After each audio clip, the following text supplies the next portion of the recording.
So yeah, we have about 800 individuals and households who are scattered, across the four corners of Houston, living in apartments.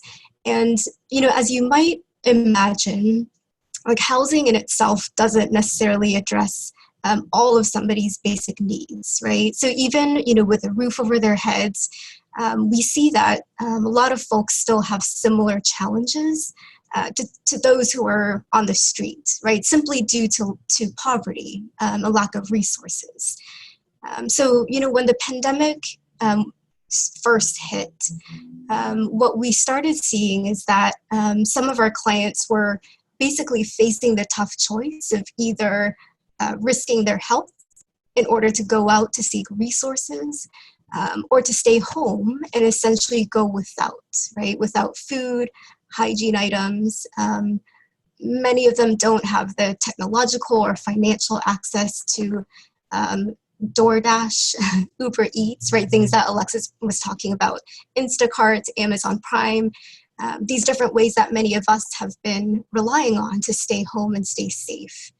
And then, on top of that, the vast majority of our clients rely on public transportation. And so, the exposure to the virus is much greater than if they were driving their personal vehicle, right? And then another layer to that is often a lack of resources equates to a lack of access to the right information.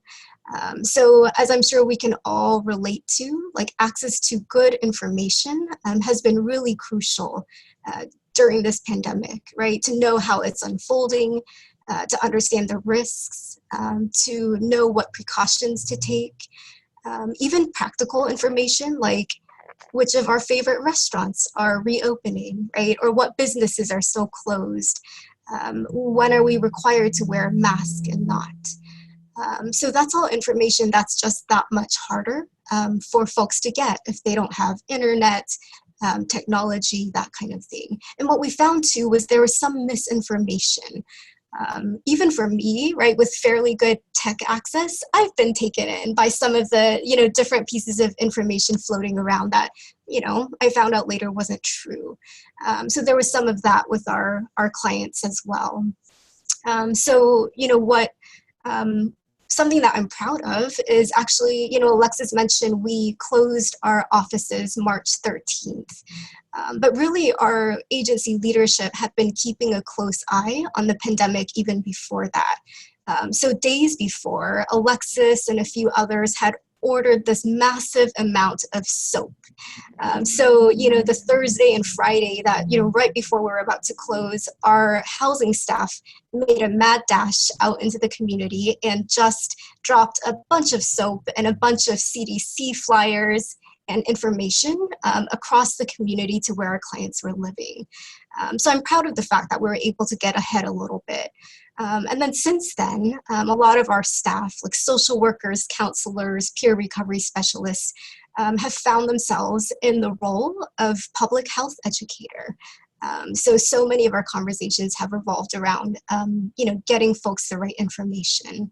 And then the other opportunity that came up was we've been collaborating really closely with the Houston Food Bank. So they've actually been delivering food out directly to our housing sites. So hot meals, shelf-stable items. They've dropped off a huge load here at our headquarters that we then took out to some of our clients. So that's really helped many of our clients be able to stay home and not have to go out to look for food.